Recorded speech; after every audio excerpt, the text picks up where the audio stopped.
Welcome to the Federalist Society's Practice Group Podcast. The following podcast, hosted by the Federalist Society's Practice Groups, was recorded on Friday, December 20th, 2019, during a live Teleforum conference call held exclusively for Federalist Society members. Welcome to the Federalist Society's Teleforum conference call. This afternoon's topic is on the latest of the events in the presidential impeachment process, part of an ongoing series we have covering this impeachment process with FedSoc celebrities Professor John Yoo and John Malcolm. My name is Micah Wallen, and I'm the Assistant Director of Practice Groups at the Federalist Society. As always, please note that all expressions of opinion are those of the experts on today's call. Today, we are fortunate to have with us the aforementioned speakers, John Malcolm, who is Vice President for the Institute for Constitutional Government, Director of the Ed Meese Center for Legal and Judicial Studies, and Senior Legal Fellow at the Heritage Foundation. We also have Professor John Yoo, who is an Emanuel S. Heller Professor of Law at the University of California at Berkeley School of Law. After our speakers give their opening remarks, we will then open up the floor for audience Q&A. Thank you for sharing with us today. Professor, the floor is yours. Thank you, Micah, and thank you, everyone, for listening in. And I thought what we'd do today is there's so many issues as we're coming to the close of the legislative session and halfway through the impeachment saga. I thought we'd talk about a few of them. I'll introduce the issue, throw it over to John Malcolm, and then I'll make a few comments, and then hopefully we'll be able to open up for questions and discussion about halfway through the hour. So I see 5 issues. One, the House Judiciary Committee report on impeachment. Second, the impeachment vote itself. Third, the developments just in the last day of the House withholding actually the articles of impeachment from the Senate. Thoughts about what the Senate trial might look like. And then what I'm calling Trump's crazy letter that he sent over to the Speaker of the House. So to start on the first question, the House Judiciary Committee report, which the Judiciary Committee voted on party lines to approve the articles, send them to the House floor. What do you think, John, about? So the interesting thing, I think, was the committee's discussion of the standards for impeachment. And there, the committee made the case that no crime was required. It didn't allege treason and bribery. It made the case that a president could be impeached for abuse of power. So, John, what do you think of that? Well, it's a dangerous thing to do, although depending on how grossly abusive it is, it might be a permissible thing to do. So the original language in the Constitution talked about, treason and bribery, and it had other things in there that were all rejected. George Mason thought that it didn't go far enough. He suggested having treason, bribery, and maladministration. That was objected to by James Madison, among others, and maladministration was taken out. It was viewed that would be too loose a standard, and that in essence the president would be under the thumb of the Senate, and we would end up having a de facto parliamentary system in which you could essentially have a no-confidence vote. Impeachment would be the equivalent of a no-confidence vote, and you could just throw somebody out because you didn't like their policies or didn't like the personality of the president. What was substituted, of course, was other high crimes and misdemeanors. And so using the word other after treason and bribery certainly is suggestive under standard rules of construction that it has to be some behavior that is essentially akin to something that serious. There was a fair amount of British history suggesting that other high crimes and misdemeanors could constitute gross abuses of office, largely for personal benefit, and that is the flag under which they are flying. Now, it is a little bit dangerous going down this road because obviously if you allege criminal conduct such as was alleged against Richard Nixon and Bill Clinton, then you're in fairly safe territory whether it results in removal or not. That's clearly a high crime. The more you get away from that, the more political it appears to be.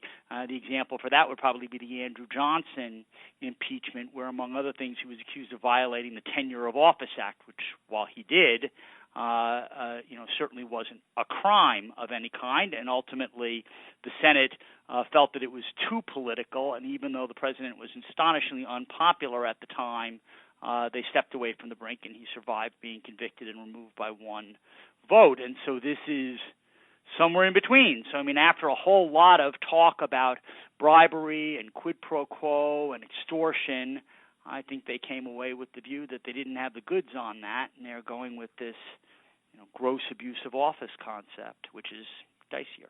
Well, I think one good point is made by some critics is that I agree with you, John, that impeachment, the phrase other high crimes and misdemeanors, encompasses more than just crimes. Right. But the problem is that the standard that you're pointing out is amorphous, and I think the committee report and I think the House generally, the House Democrats, don't do a good job responding to concerns like yours and others who say, well, what is the abuse of power?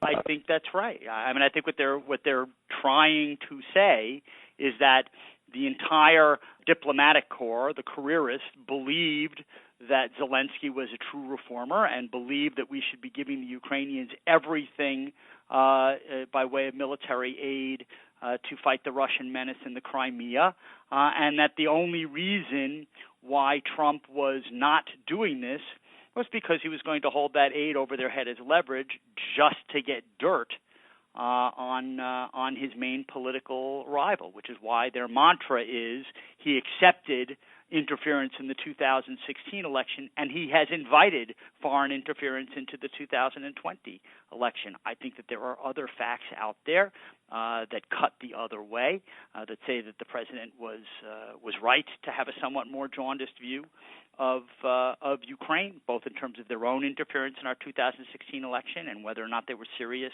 about fighting corruption. And he invited their assistance in terms of looking into corruption involving the former vice president of the United States, which is certainly also tied up to corruption going on in the Ukraine, and that while he may or may not have used bad political judgment in doing so, that certainly wasn't purely for personal gain. Yeah, another area I think that the House Judiciary Committee and then the House Democrats did a very poor job of is showing how, in this case, if they're crimes and misdemeanors, they're focused on the word other. I focused on the word high, that it was of a similar level, on a par with treason and bribery. In that respect, I think you have to show, and in contrast, I think, to the Clinton impeachment, where I think the president made a good argument. Yes, he did commit perjury, but it wasn't harm the country. It wasn't something like treason or bribery.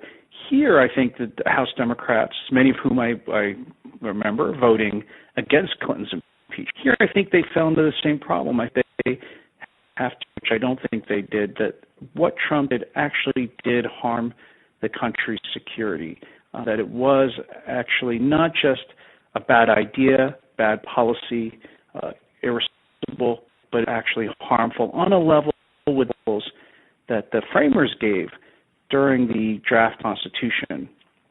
And those examples they gave examples like, again, Louis XIV bribing Charles II not to go to war, or the idea of other countries coercing, persuading, bribing presidents to enter into treaties that are harmful to the nation and benefit him or his political party. Democrats didn't do a job of that because they just want to create this abstract idea that any abuse of power could be impeachable. And I think that's a problem because we have had lots of presidents who have abused their powers in various ways. You could say President Obama did by not enforcing the immigration laws in DACA. He wasn't impeached. Presidential misconduct, I think, has to rise to a certain level of seriousness to be worth impeachment. I think that's right. I mean, the argument that you would hear to the contrary, it was not only against our national security interest to allow Ukraine to suffer at the hands of the Russians, but what the real threat was inviting foreign interference into our elections. But all the points you made are exactly correct, and as amorphous as Article 1, the abuse of power article is, Article number 2, which is obstruction of Congress, is even worse in that regard. I mean, if we are going to impeach presidents who assert executive privilege in response to a congressional subpoena, every president will, within probably the first year of being in office, have committed an impeachable offense. Yeah, I agree with you, John. We should not overlook the second article. The second article, claims that refusal to hand over documents, refusal to make witnesses available is itself an impeachable offense. I quite agree. It can't be the case that all of the president's claims of executive privilege are unconstitutional here. It can't be the case that an impeachment trial is as hard as it allows Congress to win anytime it wants documents from the executive branch. And of course, if you're Congress and you were to press, you would just always start impeachment proceedings and then demand anything you want under the guise of your proceedings there. Why go to normal oversight? Yeah, in fact, that's tied up. Point. Go ahead, sorry. Well, no, I'm sorry. I didn't mean to cut you off. I mean, that's all. Well, I think you're just naturally going to the next point, which is think about the vote on impeachment, because there were different votes on each of the two. Well, we can, although I do want to stick there? with. I'll get to that in a second. I do want to stick a little bit with the second article first, which is so one thing the president is saying is, look, my lawyers weren't able to participate in the House Judiciary proceedings in the House Intelligence Committees, and the Democrats are saying, oh no, you declined. Your attorneys declined to participate. This is tied up in that because in the House Judiciary Committee's rules, they inserted a provision that if the president continued to refuse to make members of his administration available or to produce documents, that the House Judiciary Chairman could, in his sole discretion, cut off the president from participating in any way. And the president looked at that and said, that is just a charade. And the other thing I think is certainly worth noting is that the Holder Justice Department in July of 2014 issued an opinion from the Office of Legal Counsel, your old Diggs, in which they said the following. They said the executive branch's longstanding position, reaffirmed by numerous administrations of both political parties, is that the president's immediate advisors are absolutely immune from congressional testimonial process. This immunity is rooted in constitutional separation of powers and the immunity of the president himself from congressional compulsion to testify. And that's exactly the issue that is now being litigated. And the Democrats don't like the fact that the president is pursuing that line of privilege, and instead they're saying, look, we're going to bypass the courts and just impeach you for it. It strikes me as being very unfair. If you want to talk about the vote now, I wasn't at all surprised in terms of the outcome. I mean, that has been as predictable as anything since the very beginning of this process. But I do think it's worth pointing out. I mean, Jerry Nadler, at the House Judiciary Committee chair, at the time of the Clinton impeachment, he said the following. He said there must never be a narrowly voted impeachment or an impeachment substantially supported by one of our major political parties and largely opposed by the other. Such an impeachment would lack legitimacy, would produce divisiveness and bitterness in our politics for years to come, and will call into question the very legitimacy of our political institutions. So what happened here? Not a single Republican voted in favor of either article of impeachment. There were two Democrats, at least he was a Democrat at the time, Jeff Van Drew in New Jersey. He is now officially, as of I think today, become a Republican. He voted against both articles of impeachment. Colin Peterson in Minnesota voted against both articles of impeachment. Jared Golden of Maine voted in favor of the first article of impeachment, but not the second one. And interestingly, Tulsi Gabbard, the congresswoman from Hawaii who's running for president, she essentially abstained. She voted present for both articles. And then she later said that she thinks the president was guilty of wrongdoing, but she thinks that the process has been very unfair and incredibly partisan, she doesn't think it's legitimate to vote to impeach under those circumstances. She would prefer to censure the president. So that's. I mean, this is as one-sided as it gets, and I don't know whether it will be exclusively party line vote. If and when this ever gets to the Senate, I expect it won't be quite a straight party line vote, but it'll be darn close. I agree with you. There were no surprises. I would have expected maybe seeing a few more, maybe from both parties, going the other way. People forget that's what actually happened in the Clinton impeachment. Yep. In fact, there were, I think, 4 articles of impeachment proposed by the House Judiciary Committee, and only 2 of them were approved by the House as a whole. But let's go to your larger point, which is you're going to start, I think, if you haven't already, hearing Democrats complaining the high bar for conviction, the 2/3 requirement in the Senate for conviction, how unfair it is, and how such a small percent of the population that represents that the small percent of the population that a blocking minority represents. I think when I calculated, I came up with something like 11 or 12% of the population could be represented by the 1/3 smallest states in the country.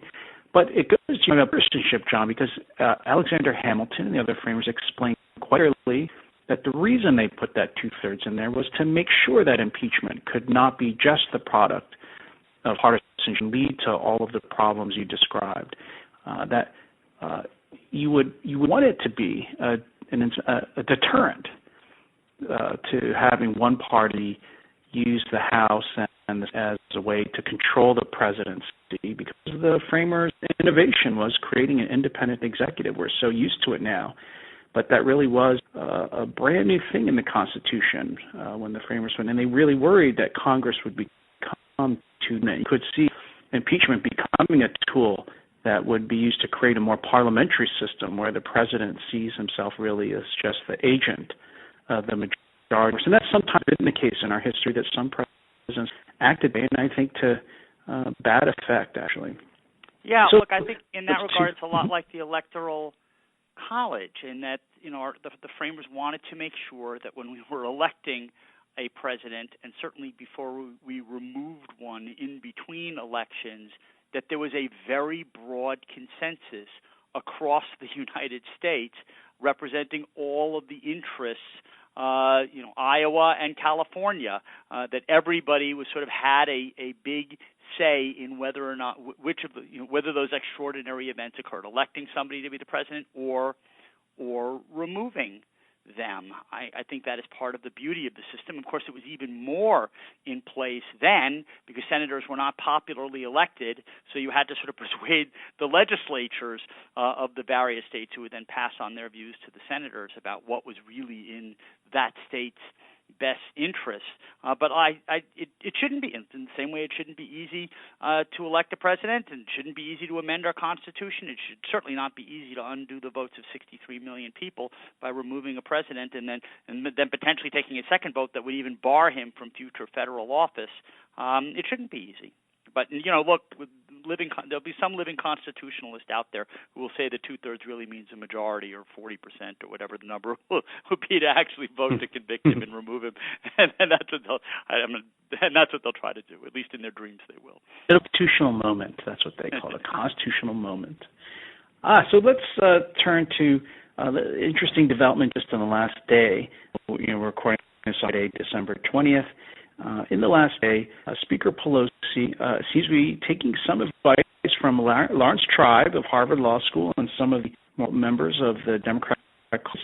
Has decided no point measures yet for the impeachment trial or send the articles of impeachment to the Senate. And her claim and the claim of others has been that they won't send the impeachment over until they're sure that the Senate is going to adopt rules for the trial that they think are fair. What do you think? I think this is the first time this has actually ever happened. Now, we only have 3 impeachments in our history of presidents. This is the first time the House has delayed and threatened to withhold the article from the Senate.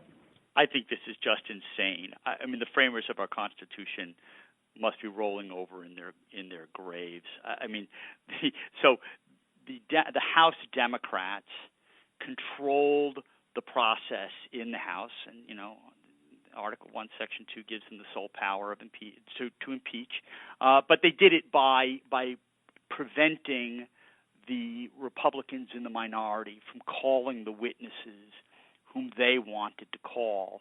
And now they are trying to exert that exact same leverage over the Senate, that they have to be satisfied that the Senate will allow Mick Mulvaney, John Bolton, who knows, maybe Don McGahn to testify, and they'll have to agree not to call Hunter Biden or Adam Schiff or the whistleblower. It's outrageous. I mean, Article 1, as I said, Section 2 gives the House the sole power to impeach, but Section 3 gives the Senate the sole power to try impeachments. There is a whole debate going on in the faculty lounge at Harvard Law School between Larry Tribe, who has said that this is perfectly fine, and Noah Feldman, who has now written an article that says that not only is this not perfectly fine, but that the president has officially not been impeached until the articles are actually transmitted over to the Senate. I mean, the one thing that's just crazy, I don't think the American public, even any fair-minded American, is actually going to end up buying this. I mean, this is really the equivalent of a prosecutor charging somebody, damaging their reputation in the press and in the public, and then saying, but we're not going to give you your day in court. And Larry Tribe said, no, this is the equivalent of a prosecutor who indicts somebody and then finds out that the jury has been fixed not bringing their – everybody has known that the House is controlled by the Democrats, the Senate has been controlled by the Republicans. Nothing has happened. None of these senators have been bribed to vote for President Trump. It's a terrible analogy. And the other thing, of course, is that impeachment is an extraordinary remedy. It is designed to say – we cannot wait until the next election to remove this miscreant from office because horrible things are going to happen every day this person remains there. And now they're saying, well, maybe it's not that serious. Maybe we can hold it over his head until the next election after all. It completely undercuts the message about why they needed to put the country through this gut-wrenching procedure in the first place. I cannot imagine that this will stand. That they take a few days over the Christmas holiday to name the managers, okay.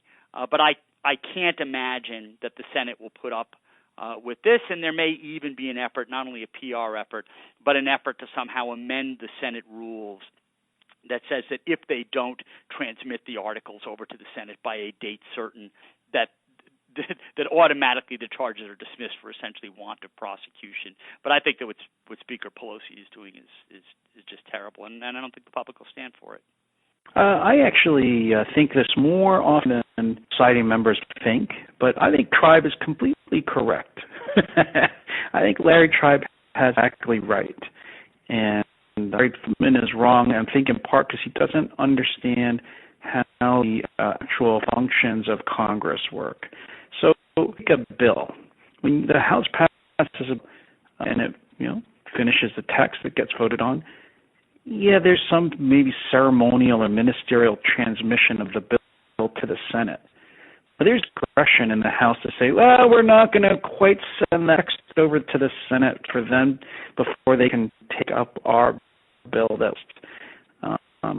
President Trump has been impeached. He's not liked, but he was impeached. The reason, this is interesting, I think the reason why Pelosi could hold off on appointing the managers, can hold off on sending the articles, is not the Constitution. It's because of the Senate rules. The Senate rules say that once the articles are transmitted, then the Senate has to go to trial.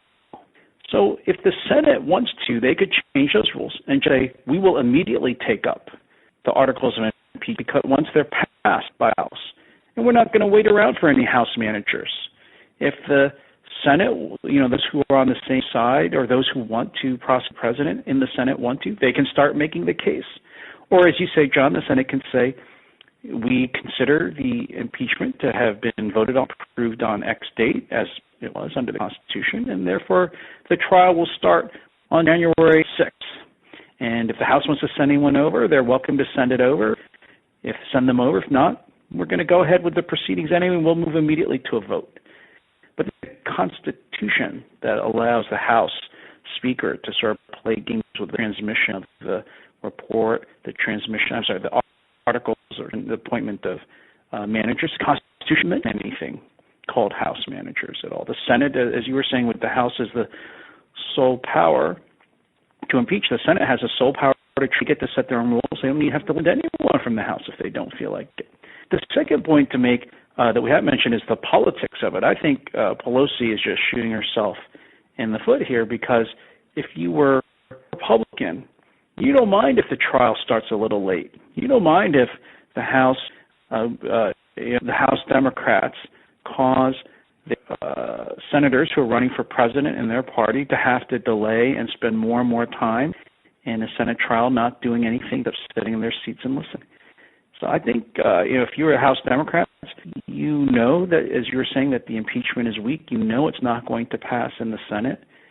I think politically you're making McConnell's day by saying you're going to stretch it out and maybe delay things.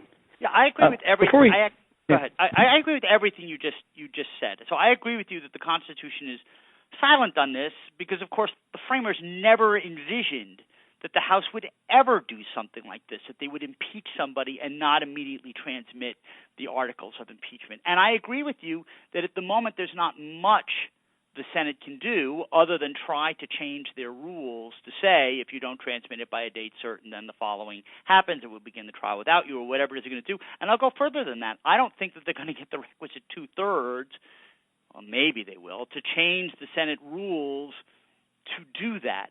So from a constitutional standpoint, all that I agree with you, and I don't think that Noah Feldman is right that somehow the impeachment isn't complete until the articles have been transmitted. But on the second point, with respect to the politics, that's where it will be decided. So I also agree that I think that Speaker Pelosi is going is shooting herself in the foot, but the American public is going to decide that, and based on which way that polling starts to go, somebody is going to cry uncle, and my guess is at the end of the day that it's Speaker Pelosi, but we'll see.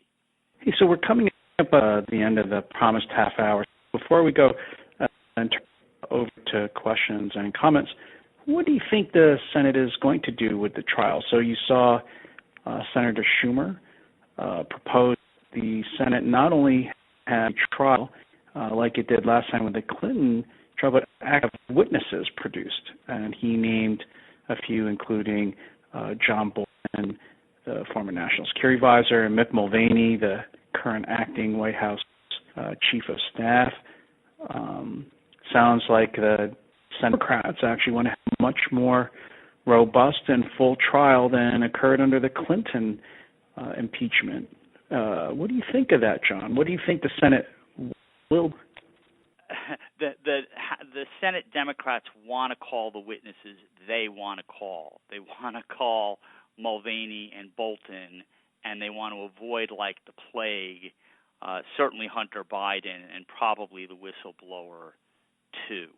I don't know what's going to happen. I predict it will be a shorter trial. We're already hearing McConnell saying, "Look, we're the jurors. It's not up to us to make up for the deficiencies of the House. If the House wanted to call those people, they could have tried to enforce their subpoenas and waited for the court system to work its way through."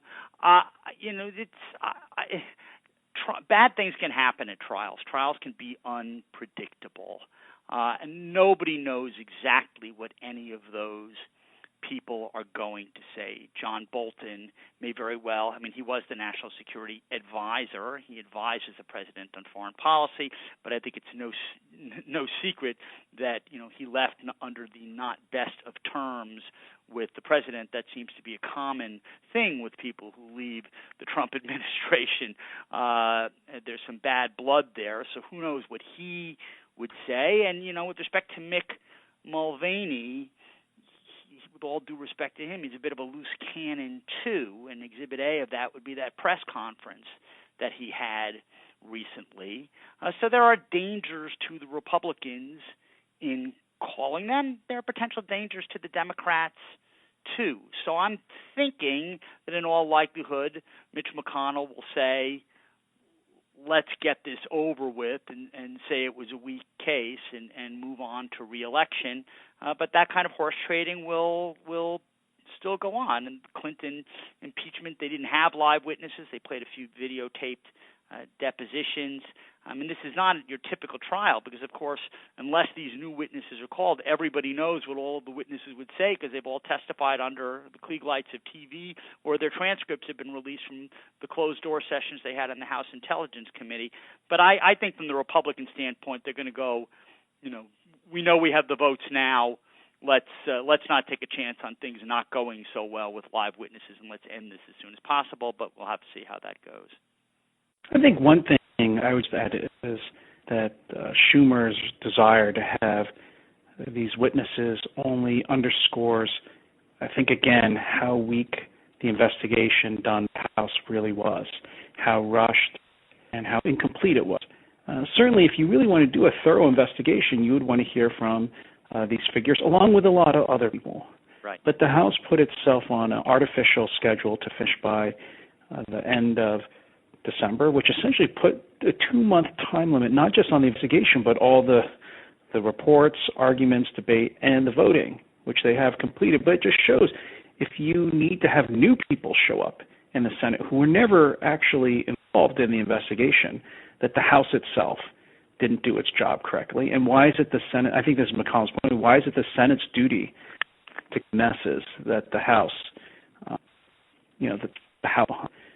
One last issue before we definitely turn it over to questions, and maybe I'll just briefly mention it, although I think President Trump's wonderful president to all presidential junkies and future biographers, his letter that he sent to Speaker Pelosi, who writes a lot about the presidency. This thing was great. I mean, I love this letter because this is why you have a White House staff, is to prevent things like this from ever leaving the White House.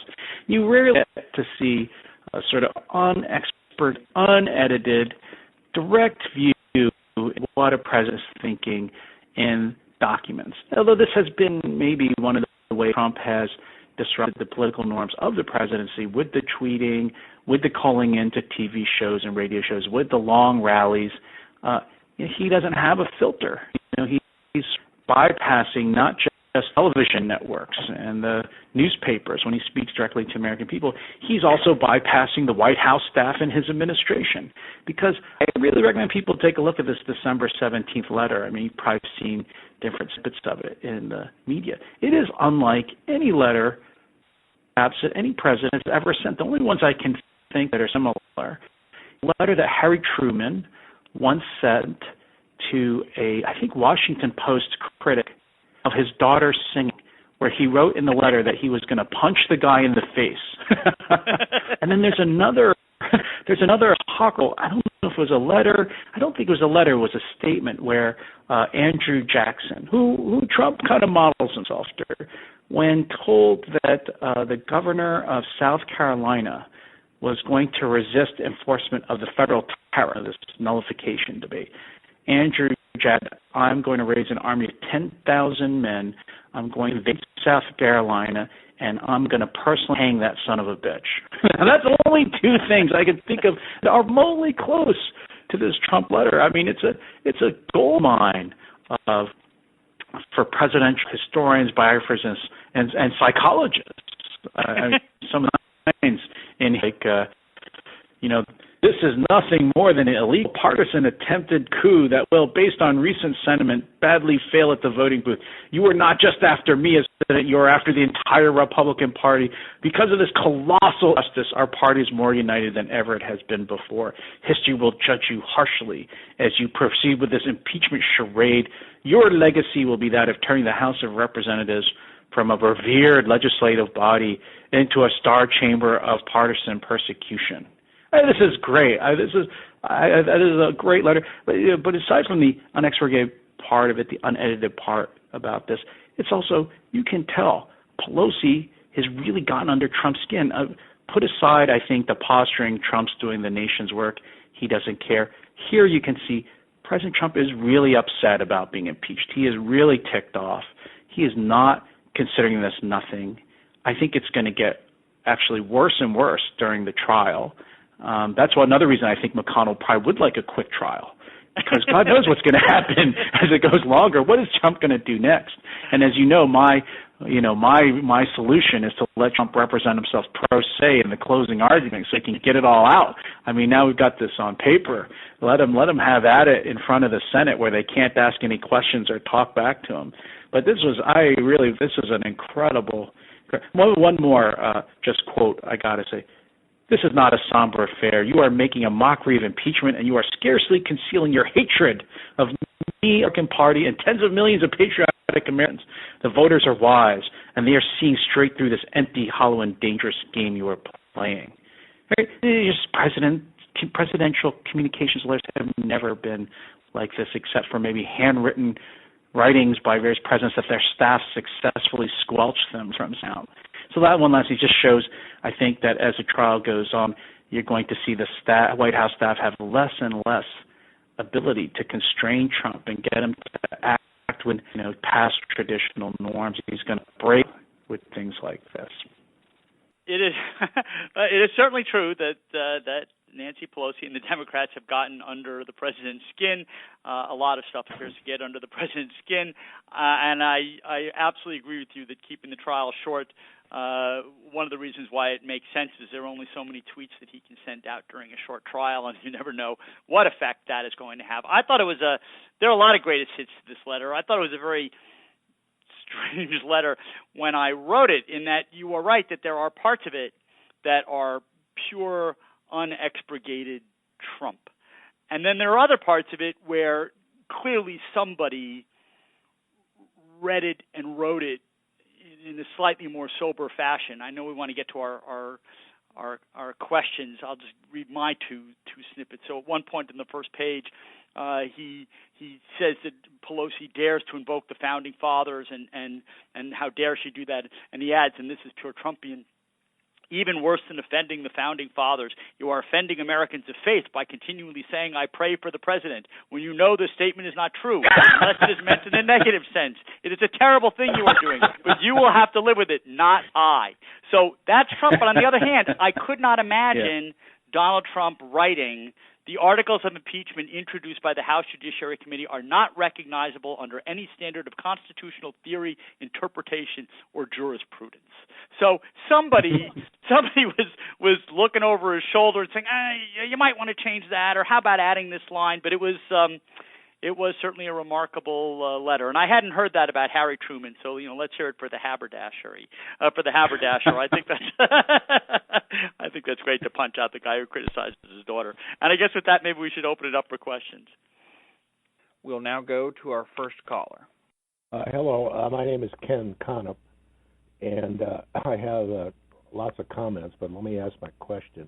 When impeachment proceedings are brought, is there a requirement that these acts have been incurred while the president is president?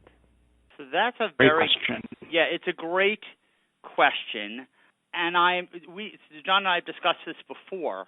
There have been impeachments in the past of judges for conduct that occurred before they were judges. One, for instance, was impeached and removed for lying on the FBI background check before, which was obviously before he became a judge. But John has correctly pointed out that judges serve under the Constitution, subject to good behavior, and so perhaps there is a different standard. Wouldn't the standard for a president be lower?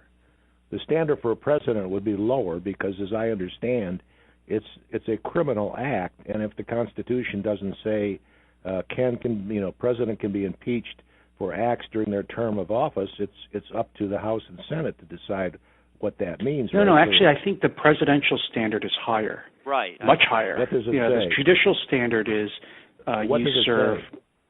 It says you serve for good behavior.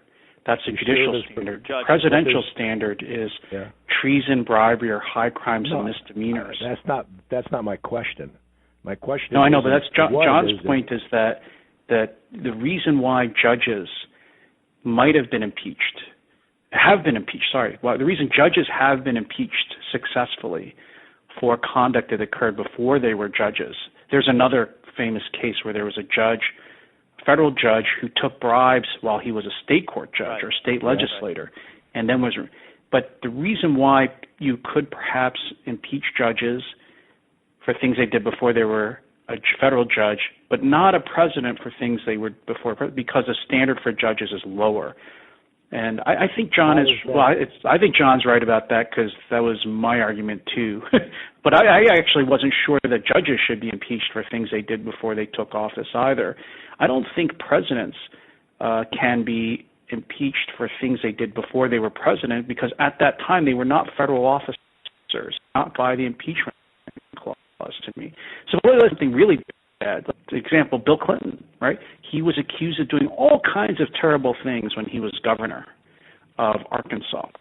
I think those are legitimate grounds to impeach Bill Clinton. He can only be impeached for treason, bribery, other high crimes and misdemeanors. And when you look at the constitutional language, it talks about impeaching and removing officers of the United States.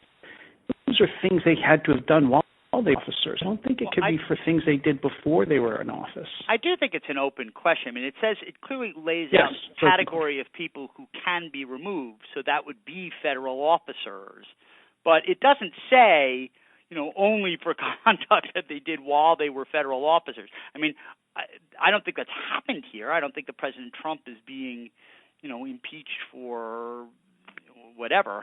But there's nothing. I mean, maybe if they had made an allegation that when he was candidate Trump and had actively colluded somehow with the Russians, maybe then this question would come up. But of course, none of that's in either article of impeachment. We'll now move to the next caller.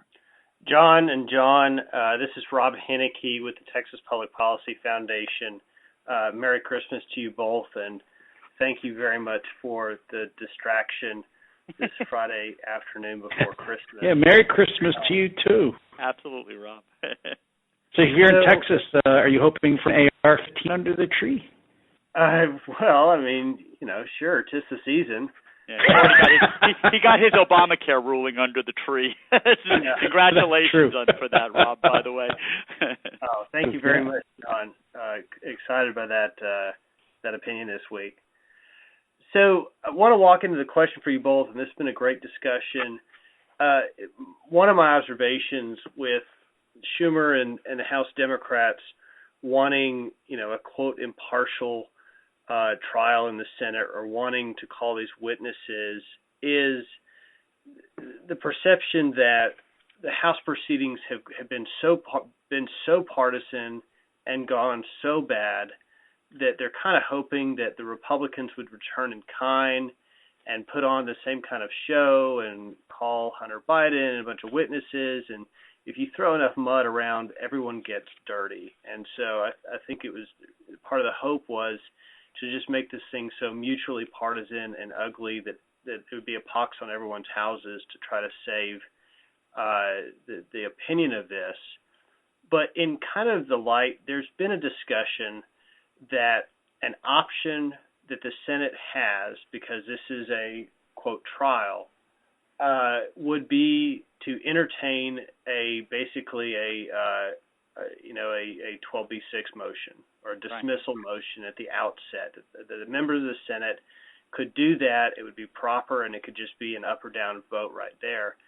I think initially that was discarded because of not wanting to, of the public opinion perception of not wanting to short circuit the process. But as the circus adds more rings over in the House, what is your strategic opinion about the Senate simply, whenever it gets it, dismissing it right off the bat, taking a vote up or down, everybody's on record, and we're done? And also, what do you think about the constitutionality of disposing of the impeachment of the Senate via a dismissal motion?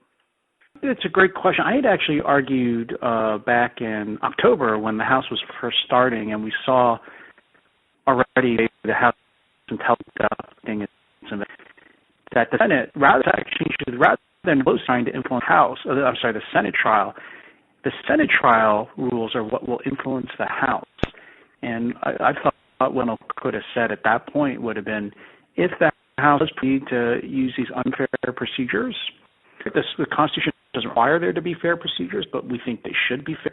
If the House doesn't adopt them, then the Senate will do something with 12 or a summary judgment motion and just say, look, you sent over your facts. We're just going to vote on the facts and not even have a trial because your pleadings are so shoddy. The facts that you produced aren't even enough to come close to the legal standard. It's interesting. What Schumer wants to do is add more facts to the record, that the House produce. So I think it's certainly within the Senate's prerogative now. The problem is whether you could get enough votes for it. So if you take some of the predictions correctly, there might be 2 or 3 Republican senators who might even vote to convict.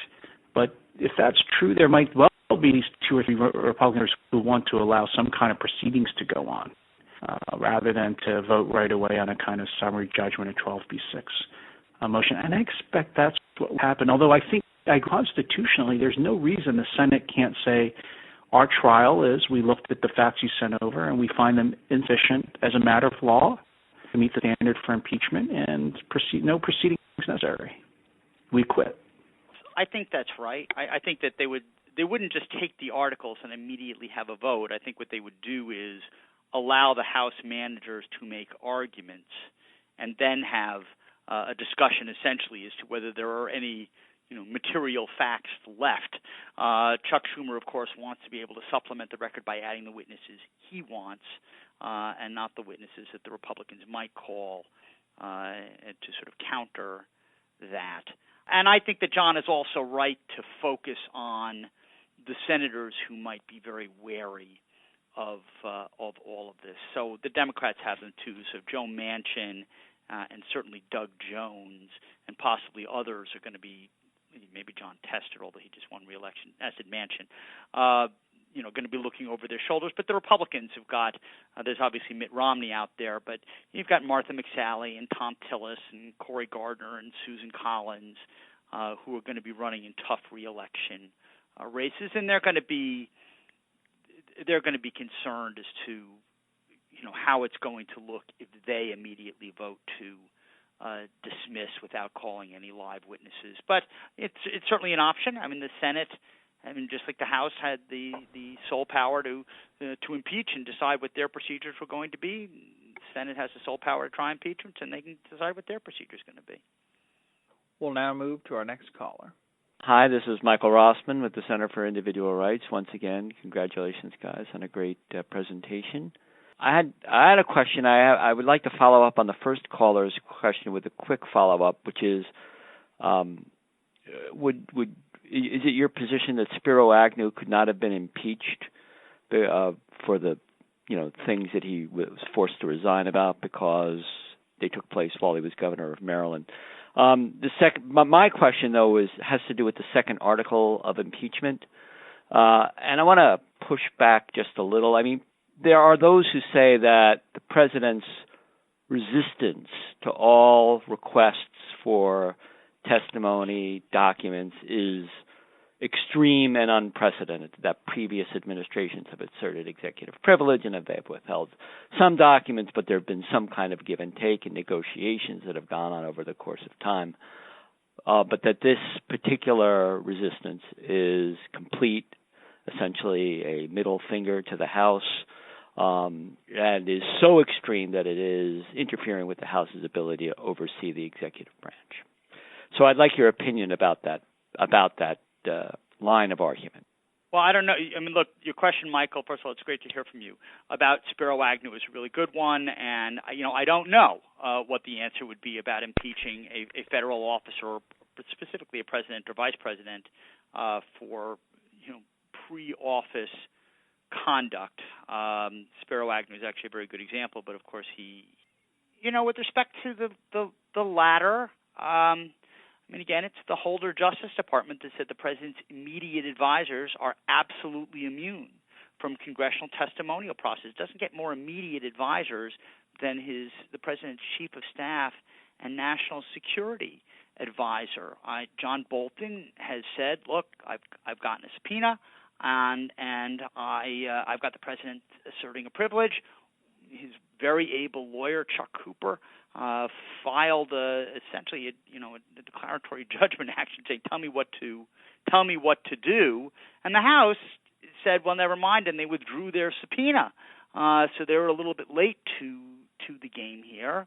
And with respect to Don McGahn, a district court judge ruled against the president, but unless you're prepared to say that the president has no right to appeal this to the D.C. Circuit, then it just strikes me as being overbroad. The president is not acting in a frivolous way by making these arguments, and it seems to me that he should have his day in court. And just because the Democrats want to rush to get this done because nobody's paying any attention to any of the people whom they have running for the Democratic presidential nomination, that's their decision to make. They could have issued these subpoenas a long time ago and been further down the road in terms of this process, but they find themselves in the situation they're in because they delayed.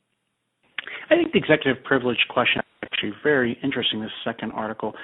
So you could say, I just don't believe in executive privilege at all, which is the position that the House took. They have a strange argument. They do believe in executive privilege, but then they say, but President Trump's invocation of it was completely lawless. A more subtle argument might be there's no such thing as executive in the face of an impeachment investigation, which makes it different a little bit, I think, than Mike's about the consequences for the other areas where you usually see executive privilege invoked, like standard oversight hearings. It could be that were true. That was an interesting question. There's no legal one way or the other. Right? There's no court decisions, certainly. And I've read the framing debates pretty closely about impeachment. I don't see any real discussion about issue one way or the other. The second thing I think the House Democrats really didn't impress, as far as I can tell, was they could claim, look, because, and this would be closer to your mind, because the Supreme Court has said that impeachment itself, this issue, is a non-justiciable political question, we're going to address fights between the Congress and the President about impeachment. And that includes whether the Congress can force members of the administration to appear. That includes whether the House can force the White House to make documents available and communications and texts and emails that they want to see. And so the House could have said, look, in the sense of there being any judicial decisions at all, and the likelihood the courts will never decide this, then we're entitled to use the articles of impeachment to try to pry loose the information. Otherwise, it's not really possible to run an impeachment trial. Now, I think that's not true because I think they're contradicting themselves, because here everything we've done so far is enough to meet the standard for impeachment. We don't really need to hear from these for administration. So if you don't really need to hear from them, how can it be really an obstruction of Congress because you've already... So you're saying that Article 1 disproves Article 2? Exactly. By their lights. Exactly, by their lights.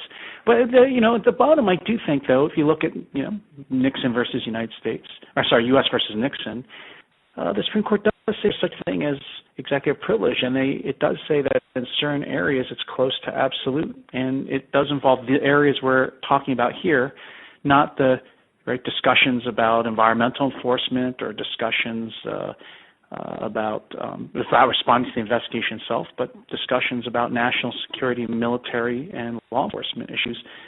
The court says they do the highest protections for executive privilege, and you would think that the president actually does have a pretty good case to invoke it here.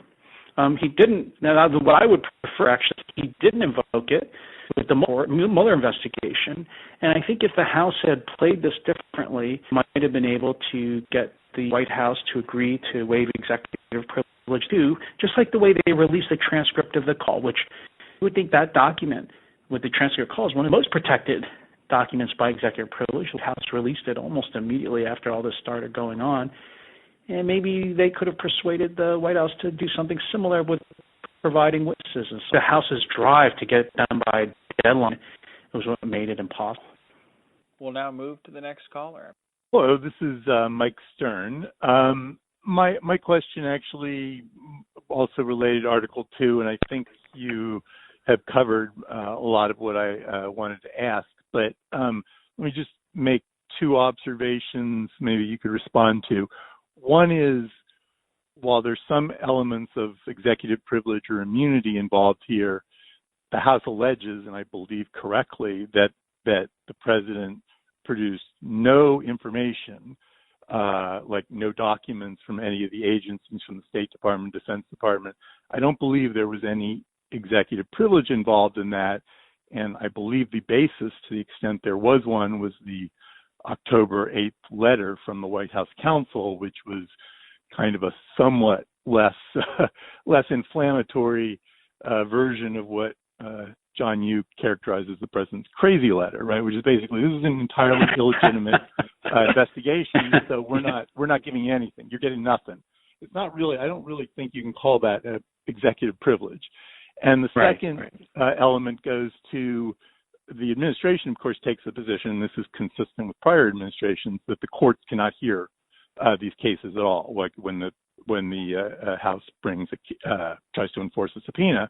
So if they're right, if the courts agree with them, then would you say that in that situation impeachment is proper because it's the only mechanism then that they have to resolve these claims, whether it's executive privilege or the screw you position, whatever it is?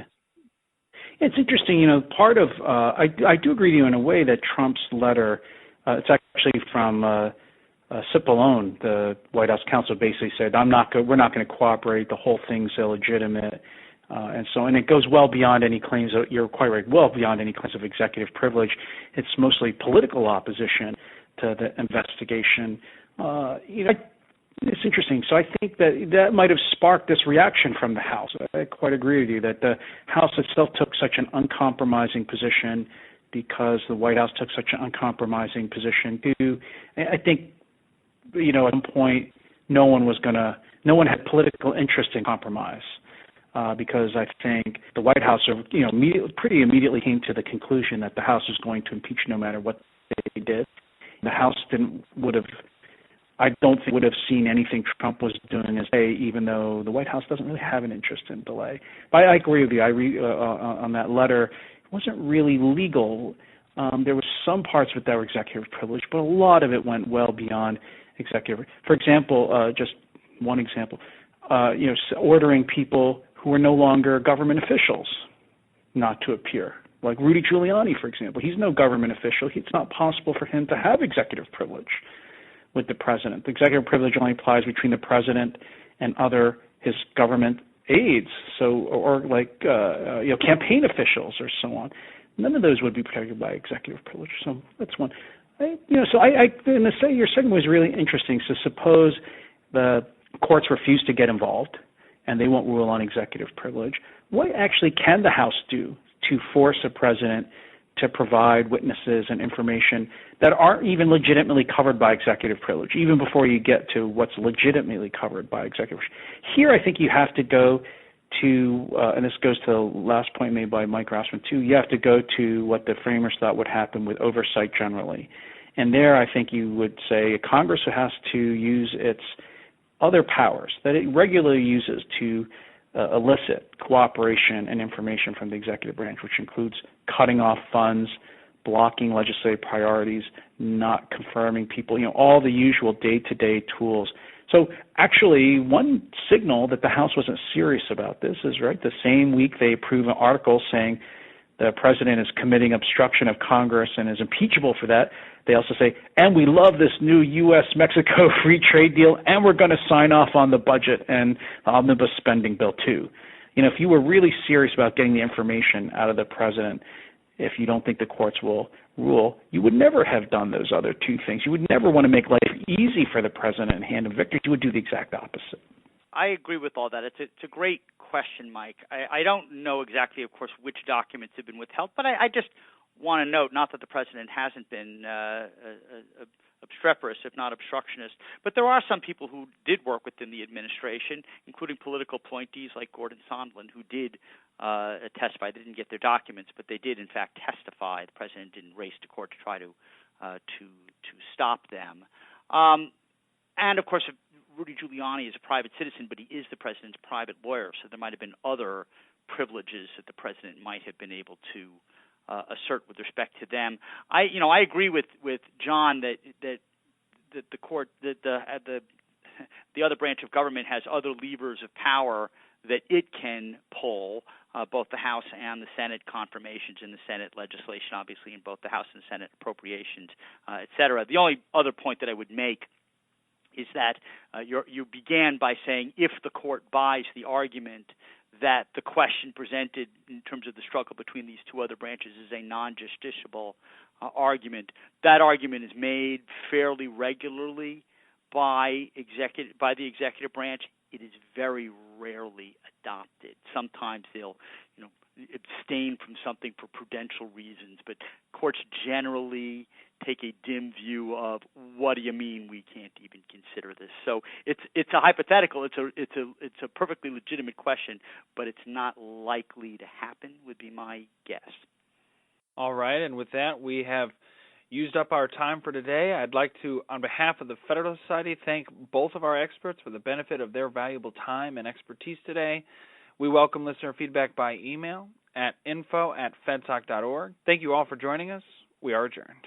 Thank you for listening. We hope you enjoyed this practice group podcast. For materials related to this podcast and other Federalist Society multimedia, please visit the Federalist Society's website at fedsoc.org/multimedia.